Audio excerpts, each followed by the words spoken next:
আসসালামু আলাইকুম, শবনম রিশান ব্লগসে স্বাগত। তো সকাল হয়ে গেছে আর রিশান এখন ঘুমাচ্ছে। আকাশের অবস্থাটা দেখো, কালো হয়ে রয়েছে, মনে হয় বৃষ্টি নামলো বলে। আর বাড়িতে রিশানের দাদিমা নেই, তো সকাল সকাল আমি উঠে গেছি। উঠে অনেক কাজ বাজ সেরে নিয়েছি। দেখো রিশানকে কেমন লাগছে। আর রান্নার কাছে আমি চলে এসেছি। আজকে রান্না হচ্ছে ছোট ছোট মাছ, যেগুলো কি বলে চুনো মাছ। তো ওই মাছ দিয়ে আলু দিয়ে ভাজা, আর পুঁই শাক দিয়ে ডাল, আর মাছের ঝাল। আলু দিয়ে ওই ঝাল ঝোল যাই বলো না কেন, রান্না করতে আসতে গেলে অনেক কিছু ভাবনা চিন্তা করে রান্না হয়। কারণ আমাদের বাড়ির এক একজনের এক এক রকমভাবে খায়।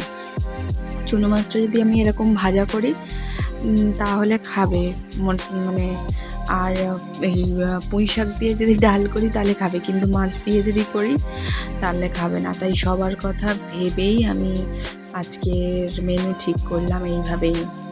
তো এইগুলো হচ্ছে একদম জ্যান্ত মাছ, আমার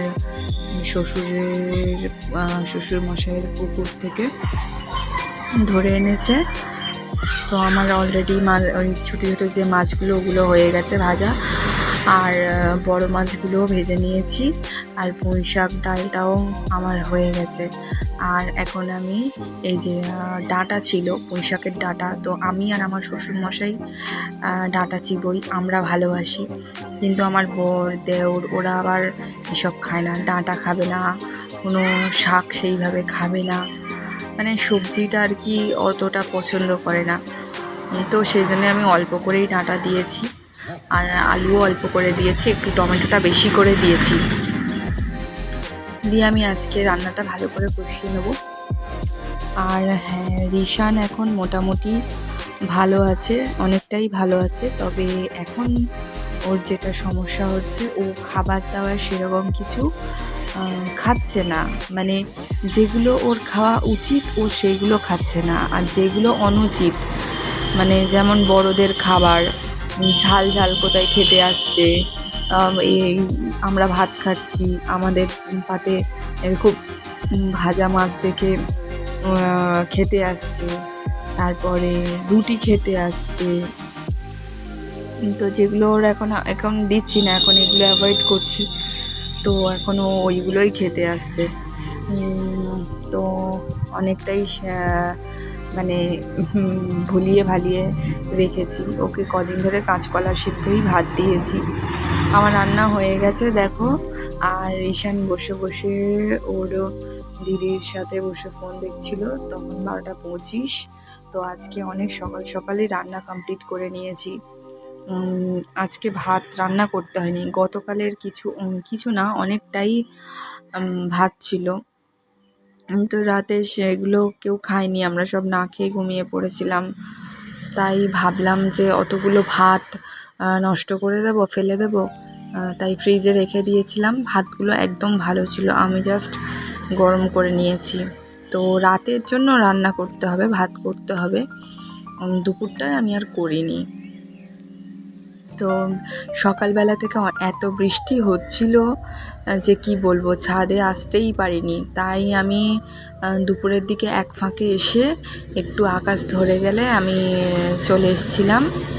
আর এখন এই বিকালে জামা কাপড়গুলো তুলে নিতে এসেছি। আর রিশান নিচে ঘুমাচ্ছে, ওর পাপা এখনও যায়নি। তো আমি বললাম যে তুমি একটু রিশানকে লক্ষ্য রাখো, আমি ছাদে থেকে ঘুরে আসলে তারপরে তুমি যাবে। তো তাই জন্য আমি ছাদে চলে এসেছিলাম, সমস্তটাই ফাঁকা করে নিয়েছি। জামা কাপড় সবটা ভালো করে শুকায়নি, কিছু ভিজে ছিল আর কিছু শুকনো ছিল। এই দেখো সন্ধে হয়ে গেছে। আর আমার ভাগ্নি বলল যে মামি ফুচকা খেতে ইচ্ছা করছে। তো আমি বললাম ঠিক আছে যাও, আমি টাকা দিচ্ছি, নিয়ে এসো। আর আজকে তাহলে আর চা করবো না, এই ফুচকা এনেছি। বেচারা রিশান দেখো, ওর খেতে ইচ্ছা করছে, মানে ও ফুচকা খায় না, অ্যাকচুয়ালি যখন ফুচকাটা আনে তখন ও হাতে করে একটা নেবে, মানে একটা করে নেবে, একটা করে ফাটাবে, মচমচ করে, তো ওর বেশ ভালো লাগে। তো ওর কাজ হচ্ছে এই।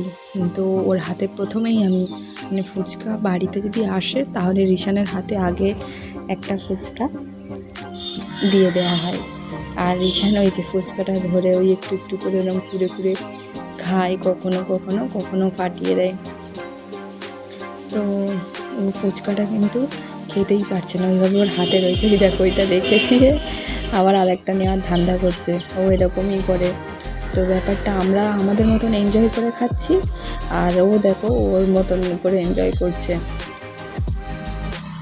তো আমরা এইভাবে ফুচকা খেলাম, আমি মাঝখান থেকে উঠে গেলাম। ওই যে লাস্টের ফুচকাটা দেয় না, যে কাসুন্দি দিয়ে লেবু দিয়ে, তো ঘরে কাসুন্দি ছিল, তো আমি ভাবলাম যে একটুখানি কাসুন্দি দিয়ে খাই, বেশ ভালোই লাগে। তো আমি একটা ফুচকা কাসুন্দি দিয়ে খেলাম, তো আমার তো বেশ ভালোই লাগে ফুচকা। সেইভাবে রিশান হওয়ার পর থেকে গিয়ে তো আমি খাই না, রাস্তায় গিয়ে ওই আনলে ফুচকাটা খাওয়া হয় আর কি। তো ওই যখন নিয়ে আসে তখনই খাই। আর রিশানের পাপা মাঝে মধ্যে বাড়িতে পাঠায়, সারপ্রাইজ দেয় আমাকে ফুচকা এনে, ওই তখনই খাওয়া হয় আর কি। বাড়ি ফাঁকা, কেউ নেই, আমরা এই কয়েকজন, আর সবাই যে যার কাজে।